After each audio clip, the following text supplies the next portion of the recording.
আল্লাহ রাব্বুল আলামিন বলছেন, কেউ উঠবেন না, দয়া করে বক্তব্য শেষ করে দেব, কেউ উঠবেন না, একটু শুনেন কেন আলোচনায় আসছে এই জায়গায়। আপনি তো আমল করেন, কিন্তু আমলটা কি শুদ্ধ হয়? এইটা হলো আমার বক্তব্য। আমলটা হতে হবে সৎ, বিশুদ্ধ। আল্লাহ রাব্বুল আলামিন বলছেন, উল্টাটা বলি তারপর সোজাটা বলি, আমিলাতুন নাসিবা তাসলা নারান হামিয়া, সূরা গাশিয়া ৩-৪ নম্বর আয়াত। বহু আমুলকারী আমুল করতে করতে করতে ক্লান্ত হয়ে গেছে, ৯০ বছর বয়স হয়েছে, ক্লান্ত হয়নি? তাসলা নিক্ষিপ্ত হবে, নারান জাহান্নামে, হামিয়া প্রজ্বলিত লেলিহান শিখায় নিক্ষিপ্ত হবে। আমুল করে মানুষ জান্নাতে যাবে, কিন্তু আল্লাহ কি বললেন? ভুল হয়ে গেল মনে হয় নাকি? নাউজুবিল্লাহ, আস্তাগফিরুল্লাহ। না, আল্লাহ ঠিকই বলেছেন। কোন আমুল সেটা? আমিলাতুন নাসিবা, আমুল করতে করতে করতে করতে ক্লান্ত হয়ে গেছে, ৯০ বছর বয়স হয়ে গেছে, ৯৫ বছর বয়স হয়ে গেছে। টাঙ্গাইলে এক প্রোগ্রামে গেলাম, একজন বললেন, আমাদের কুয়েতে থাকেন ইব্রাহিম মাদানী সাহেবের বাপ, সালাম দিতে গেছেন, বললেন যে আমি ইব্রাহিমের জাকারিয়ার বাপ। জাকারিয়া মানে জাকারিয়া মাদানী তো? জি। বলছে যে আমার বয়স ৯৪ বছর। আল্লাহু আকবার, ৯৪ বছর?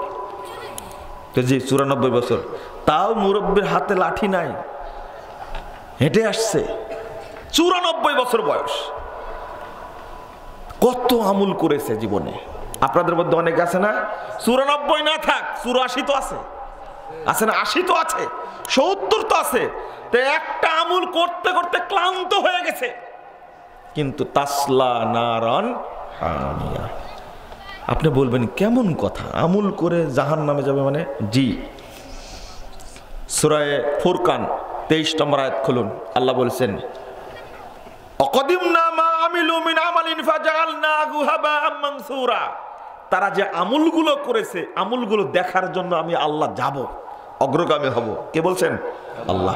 আল্লাহ বলছেন আমি দেখব কিয়ামতের মাঠে, ফাজআলনাহু হাবাআম মানসুরা, সব আমলগুলোকে আমি আল্লাহ নষ্ট করে দেব, ধুলাই ধূসরিত করে দেব, কিচ্ছু থাকবে না। নাউজুবিল্লাহ। তাহলে কোন আমল আল্লাহ নষ্ট করবেন? যে আল্লাহ এক আমল করলে 10 নেকি দেন, যে আল্লাহ 10 নেকিকে ৭০০ করেন, যে আল্লাহ ৭০০কে অসংখ্য গুণে গুণান্বিত করেন, সেই আল্লাহ আমল নষ্ট করে দিবে কেন? ৬২৯৪ নম্বর হাদিস সহিহ বুখারীর মধ্যে এসেছে, রাসূল সাল্লাল্লাহু আলাইহি ওয়াসাল্লাম বলছেন যে আল্লাহ তাআলা ইদা হাম্মাল আব্দু, কোন বান্দা যখন ইচ্ছা পোষণ করে কোন আমল করার, ইচ্ছা করেছে, ওয়ালাম ইয়ামালহা, কিন্তু আমলটা করতে পারেনি, কাতাবাল্লাহু লাহু হাসানাতান কামিলা, আল্লাহ তার জন্য পূর্ণ নেকি লিখে দেন। ইচ্ছা করেছিল শুধু, কিন্তু কিন্তু করতে পারেনি। তাহাজ্জুদ পড়তে চেয়েছিলেন, উঠতে পারেনি, কিন্তু আল্লাহ পূর্ণ নেকি লিখে দিবেন। ওমান হাম্মা বিআমালিন ফায়ামালহা, আর একজন আমল করার ইচ্ছা করেছে, আমলটা করেও ফেলেছে, কাতাবাল্লাহু লাহু আশরা হাসানাত ইলা ৭০০ দিফিন আল্লাহু ইউদাইফু মান ইয়াশা, ভাষা ইলা আযআফিন কাসীরা।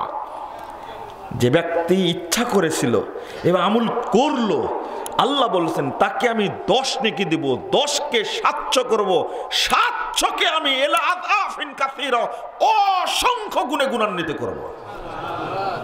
সহিহ বুখারীর হাদিস। যে আল্লাহ আমলকে বৃদ্ধি করে দেন, যে আল্লাহ আমলকে বৃদ্ধি করে দেন, আল্লাহ এত দয়ালু, আল্লাহ এত দয়ালু, সেই আল্লাহ আমলকে নষ্ট করে দিবেন, তাহলে কত বড় পাপ বলেন তো? এটা কত সহজ। এটাই হলো বেদাতি আমল। কি বেদাতি আমল? দলিল নাই, আরে বেকুব, বেদাত করো কেন? মসজিদের খতিব প্রতিদিন খুতবা দেয়, আম্মা বাদ ফাইন্না খায়রাল হাদিসি কিতাবুল্লাহ ওয়া খায়রাল হাদি হাদি মুহাম্মাদিন সাল্লাল্লাহু আলাইহি ওয়াসাল্লাম ওয়া শাররাল উমুরি মুহদাসাতুহা ওয়া কুল্লু মুহদাসাতিন বিদআহ ওয়া কুল্লু বিদআতিন দালালা ওয়া কুল্লু দালালাতিন ফিন্নার। শুনেননি এটা? প্রত্যেক খুতবায় রাসূল সাল্লাল্লাহু আলাইহি ওয়াসাল্লাম এটা বলতেন। কেন কেন বলতেন? অর্থাৎ আমি ইবাদতের যে রুলটা আমি দিয়েছি, ইবাদতের রুল নিয়ম পদ্ধতি যেটা আমি দিয়েছি, ওর আলোকে করো, বেদাতের আলোকে করো না। সতর্ক করেছেন। জীবনে যতবার যেখানে বক্তব্য দিয়েছেন সেখানে আল্লাহ রাসূল এই কথা বলেছেন। আর অনেক বিষয় আছে না শরীয়তের? শিরিক আছে না, জেনা আছে, হারাম, মানুষ হত্যা, সুদ, খুতবা একটাও আছে? বেদাত আসলো কেন? কারণ হলো বেদাতটা সুন্নাতের উপরে আবরণ ফেলে দিয়ে সুন্নাতকে হত্যা করে। এই জন্য প্রত্যেক খুতবা এটা বলেছেন রাসূল সাল্লাল্লাহু আলাইহি সাল্লাম। তুমিও বলো ইমাম সাহেব, তুমিও বলো, কিন্তু তুমি হলো কমিটির গোলাম, কমিটির সন্তুষ্টি অনুযায়ী তুমি কথা মারো।